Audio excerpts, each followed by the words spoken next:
Se o senhor disse que não tem problema nenhum com as suas conversas, por que o senhor troca de celular com frequência? Isso eu não entendi. Porque é um direito meu. Alexandre de Moraes tem que tomar um impeachment, julgado e ser preso pelos crimes contra o Estado democrático de direito. Tenho dito. Este vídeo está imperdível. Fique comigo até o final para conferir a entrevista explosiva do pastor Silas Malafaia, que com precisão cirúrgica desmonta as narrativas e falácias das blogueiras do Metrópolis. Ele não mediu palavras, confrontando as tentativas de distorção sobre os áudios vazados que repercutiram nos últimos dias envolvendo figuras como o Bolsonaro. É uma verdadeira aula de verdades. Assista agora e deixe sua opinião nos comentários. Pastor, todo o inquérito do Alexandre de Moraes, ele tem ali uma pessoa importante, que foi o Cid, que foi quem delatou tudo isso, né? Então o Cid confirma a minuta, né, do punhal verde e amarelo, ele fala da questão do estado de sítio, ele era uma pessoa muito próxima ali ao ex-presidente Jair Bolsonaro. Enquanto o Bolsonaro era presidente, o Cid ocupava o papel de ajudante de ordens, né, uma pessoa que está o tempo inteiro ali com o presidente da República, e ele fez vários depoimentos para o Supremo Tribunal Federal que ajudaram a dar essa liga para esse entendimento que o ministro Alexandre de Moraes tem desses fatos. O senhor desconsidera que o Cid tenha informações, e ele inventou essas informações? Qual é a avaliação que o senhor tem com relação a isso? Filha, o Cid mudou o depoimento dele 10 vezes, para começo de conversa. 2, depois que ele prestou o último do acordo de delação, ele quebra o acordo de delação dizendo que Alexandre de Moraes é um cão de guarda, que Alexandre de Moraes não está nem aí para provas, só para narrativas, que o delegado federal induziu ele, que ele jamais falou, pega lá o inquérito, já que ele falou que o Bolsonaro queria dar golpe. Em que lugar? Não tem lugar nenhum que o coronel Cid falou. Aí escute, a delação dele tinha que ser cancelada porque veio para fora isso. O que Alexandre de Moraes faz? Olha como é que o cara é ardiloso e joga. Ele manda prender o coronel Cid e imediatamente cancela a ordem de prisão. Por quê? Porque se ele mantém a prisão do Cid, a delação dele cai. E a denúncia do procurador-geral Paulo Gonet está baseada na farsa, na mentira, na coação que o coronel Cid sofreu. Então, se cai a delação do Cid, cadê o inquérito? Então, a lei, filha, não sou eu, a lei diz que uma delação sendo quebrada, ela tem que ser cancelada. E por que Alexandre de Moraes não cancela? Porque ele é um ditador. Ele rasga as leis a seu bel prazer. E outra, você falou que havia uma tentativa de assassinar Alexandre de Moraes e ele faz uma entrevista declarando isso. Artigo 254 do Código de Processo Penal, ele está em suspeição. Ele não pode presidir um inquérito, ao mesmo tempo ele é vítima, ao mesmo tempo ele é juiz, ao mesmo tempo ele é promotor. Isso é uma aberração jurídica que nunca vimos no Brasil, gente. Delação de Cid é uma vergonha. A delação tem que ser dada de uma vez só. Foi mudada 10 vezes e com pressão de delegado que... O Cid falando, usando rede da mulher da boca. Isso é uma vergonha, é uma afronta ao Estado democrático de direito. O senhor teme do que possa ser encontrado no seu aparelho celular? Eu tenho até que ir. Eles vão encontrar no meu celular conversa com o pessoal do Metrópolis, da Globo, da Folha, da Veja, do Estadão, conversa com o Bolsonaro antes dele ser bloqueado, com Michele, poucas com Eduardo, poucas com Paulo Figueiredo, com Flávio. Vai encontrar, e conversa com muitos líderes evangélicos, eles vão encontrar. É o que vai encontrar no meu celular. É a coisa mais estúpida, vergonhosa que nós estamos assistindo no Brasil. Eu vou deixar vocês me perguntarem para que eu possa expor tudo isso, mas não vou encontrar absolutamente nada demais, além essa agora do Bolsonaro. Gente, eu fico com vergonha. Esse modus operandi de soltar conversas, e é crime, artigo 5º, inciso 16º, é crime divulgar conversas privadas, é crime, artigo 5º, inciso 10º. Agora escute isso. A Polícia Federal é que detém o controle desses inquéritos, que é o órgão que vai investigar. Então, a primeira coisa que vem num inquérito desse para todo mundo é sigiloso. Mas a Polícia Federal de Alexandre de Moraes, que é a Gestapo dele, porque eu respeito muito a Polícia Federal, uma instituição fenomenal que presta um serviço ao país incrível, mas tem a Gestapo de Alexandre de Moraes. Eles vazam para desviar o foco e a atenção. Só que as conversas entre eu e o Bolsonaro mostram uma coisa, eu até gostei, mostram a minha independência, mostram que eu critico, falo bem, falo mal e questiono, que eu não sou bolsominion, que eu não sou um cara manipulado para bajular. eu me posiciono e eu tenho essa liberdade. O pastor falou merda. O pastor chamou o Eduardo de babaca. É a minha intimidade para mostrar que eu tenho. E eles continuam meus amigos e nada vai fazer com que isso seja destruído. Aqui uma pequena introdução do que eu vou dizer aqui nesse espaço tão importante. Agora, sabe o que eu acho interessante? É que grande parte da imprensa desvia. Esse é o jogo. Alexandre de Moraes permite à Polícia Federal vazar conversas que é crime. É crime, repito. Artigo 5º e 10, privadas serem vazadas, é crime para desviar o foco dos crimes que ele comete. Aí é que tá. Aí grande parte da imprensa comenta o que o Malafaia falou, o que Bolsonaro falou, o que Eduardo falou, mas não mostra os crimes. Ele, Alexandre de Moraes, ele trabalha com mão de ferro nesses inquéritos. O delegado federal e a turma lá não faz nada que ele não autorize. O vazamento é crime. Alexandre de Moraes vai agir contra o delegado e contra os agentes que vazaram isso de um inquérito sigiloso, que se eu falar o conteúdo do inquérito eu sou preso. Mas a Polícia Federal pode vazar conversas íntimas, conversas privadas. É crime. Essa que é a questão. Eu volto a repetir.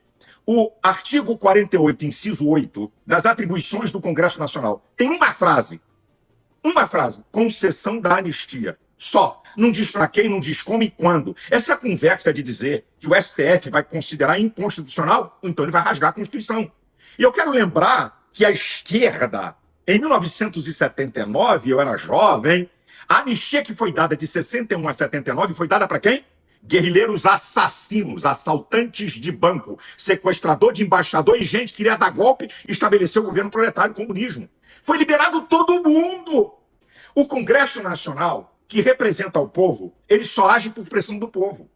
Essa que é a verdade. O povo é o supremo poder. Então, à medida que vem a pressão do povo e que ela aumenta, cada manifestação é um tijolinho. Cada vídeo é um tijolinho. Cada manifestação de alguém é um tijolinho que vai colocando para pressionar os deputados e senadores, que é uma vergonha.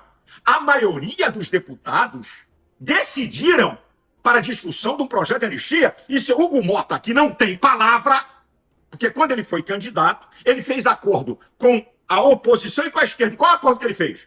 O acordo que ele fez com a direita e com a oposição ao governo foi o seguinte: bem, se vocês conseguirem as assinaturas suficientes para pautar a anistia, eu vou pautar. Mas ele tem, eu não quero usar uma palavra forte, eu já estão me criticando porque eu falei merda, porque eu falei babaca, eu não quero usar uma palavra forte. Mas ele está preso lá no STF, que tem coisas contra a família dele, né? Então, ó, ele está fazendo um jogo sujo, vergonhoso e mostrando que não tem palavra, e o povo da Paraíba vai dar uma resposta para ele. Mas isso, ô Andresa, faz parte do processo político. A pressão do povo. O poder emana do povo. Então nós temos que pressionar para que lá na ponta, com a pressão do povo, esses caras, a ficha deles caem e eles discutam o projeto da anistia, porque tem pessoas inocentes presas. Clesão, que era membro da minha igreja, morreu inocente, e eu estou incluído no inquérito, que eu não tenho nada a ver com isso, que é uma vergonha. Pastor, a gente gosta de contextualizar aqui a história. Para quem está nos assistindo e não entendeu a sua crítica veemente ao Eduardo Bolsonaro e os seus elogios ao Flávio, explica para a gente qual é essa crítica ao Eduardo Bolsonaro e se o senhor acredita que o Eduardo vem atrapalhando todo esse contexto de defesa do próprio pai. Não, eu elogio e critico. Se pegar todos os meus áudios. Eu fiz uma crítica, porque no momento quando saiu a notícia do tarifaço, né, e que Lula, né, Jornal Nacional, e falando, e a imprensa toda, eu falei, fala para o Eduardo não se vangloriar disso. Não é bom. Tá fazendo papel de babaca. Só o posicionamento que a esquerda foi buscar. Dilma foi pedir sanções contra o Brasil na União Europeia e na ONU pela prisão de Lula. Eu não critico no sentido de que o Eduardo está errado, não. Ele está certo. Vai recorrer a quem? Gente, para pensar. O STF é a última instância. Você não tem a quem recorrer. Você vai recorrer a quem?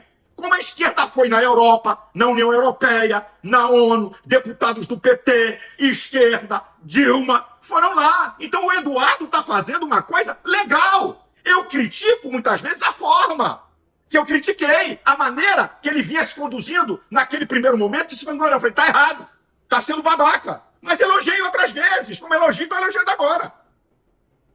O senhor disse que, nessa conversa com o Bolsonaro, o senhor disse, eu mandei um áudio pro por Eduardo Bolsonaro, esculachando ele, algum termo assim que o senhor usou.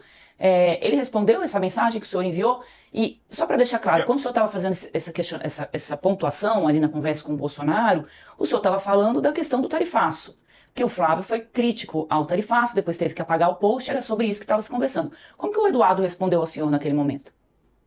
Ele não me respondeu nessa, ele não me respondeu.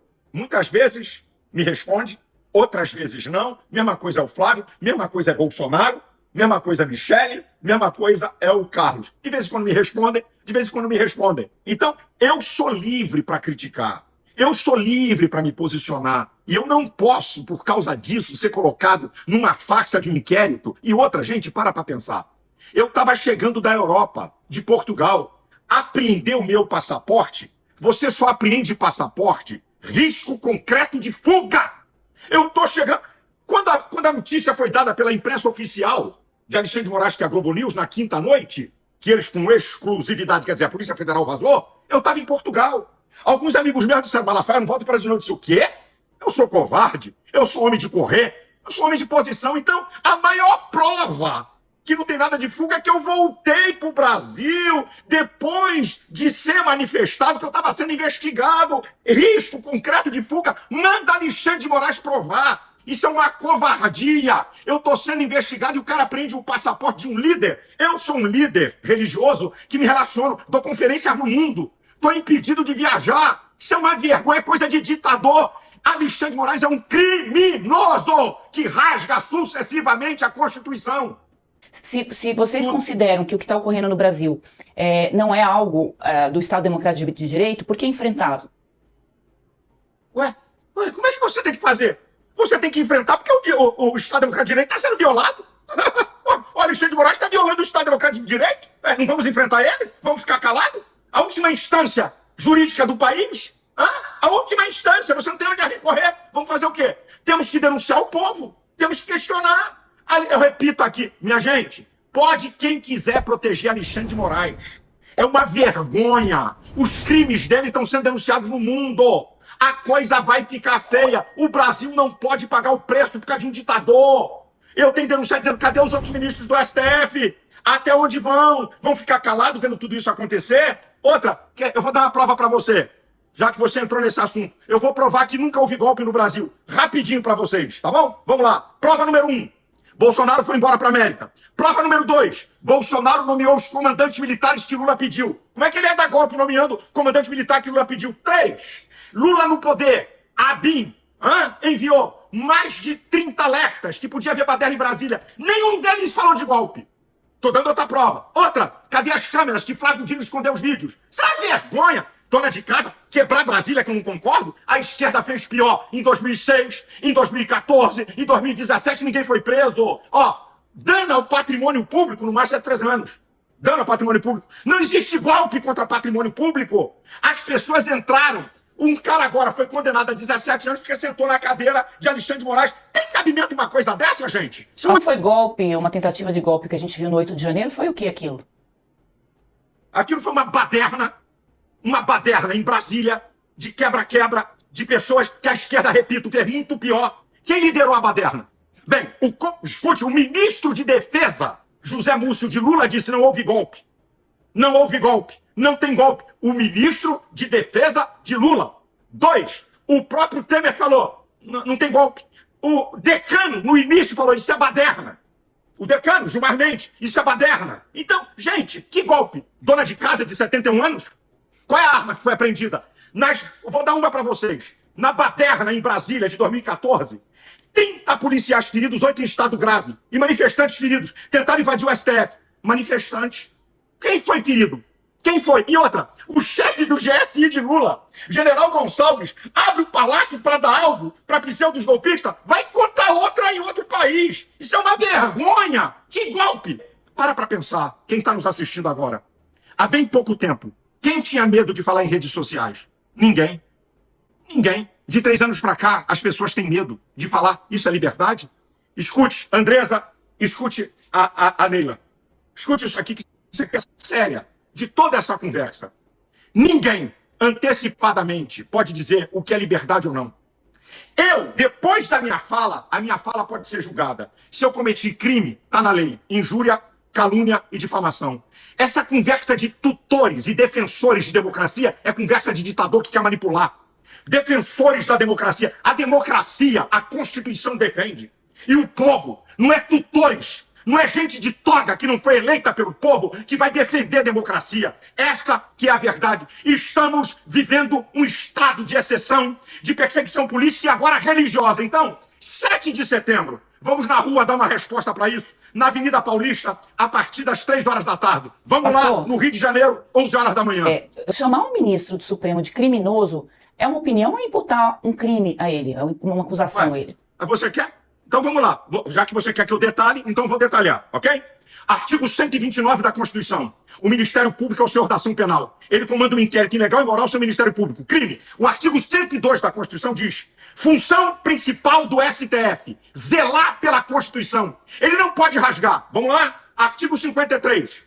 Deputados e senadores são invioláveis, penal e civilmente, por opiniões, palavras e votos. Tem deputado com passaporte apreendido. Olha o Daniel Silveira aí. Vamos lá? Artigo 5º, inciso 4. A liberdade de expressão. Tem brasileiros exilados por causa de opinião. Artigo 220, parágrafo 2º. É vedada a censura. Gente censurada. Bolsonaro tá preso por quê?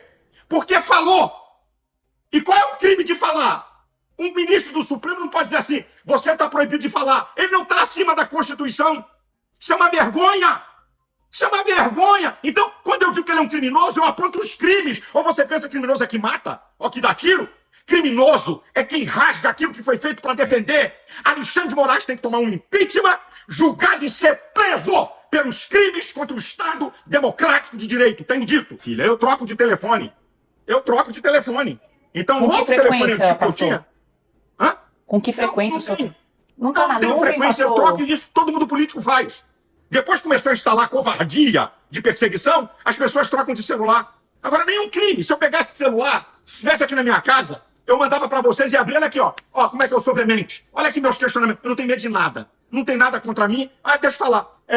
Mandei um vídeo dublado em inglês pra Paulo Figueiredo e pra Eduardo, assim, entrega às autoridades americanas. Eu sou um líder evangélico, eles respeitam isso. Não vai ter nada demais. Não vou encontrar absolutamente nada. Mas que aí não eu esconde entendi. aqui meus vídeos. Se o senhor disse que não tem problema nenhum com as suas conversas, por que o senhor troca de celular com frequência? Isso eu não entendi. Porque é um direito meu. Como é seu. Eu troco de celular a hora que eu acho, a hora que eu bem entendo. Não devo satisfação a ninguém, que eu tô livre. Troco de celular por causa de covardias como essa.